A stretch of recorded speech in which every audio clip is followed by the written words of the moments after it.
Привет на всички! Името ми е Константин Бобчев. С даденото видео бих искал да представя канала, който вие посещавате.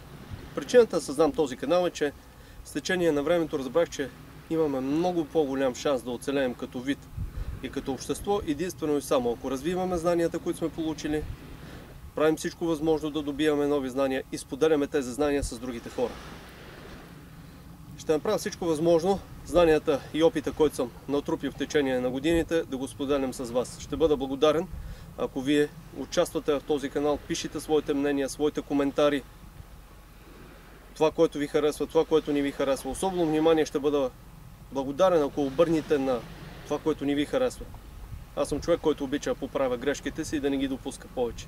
И приемам всяка една грешка като нова възможност да проявиш себе си и да докажеш себе си, че можеш да вървиш напред и да се развиваш.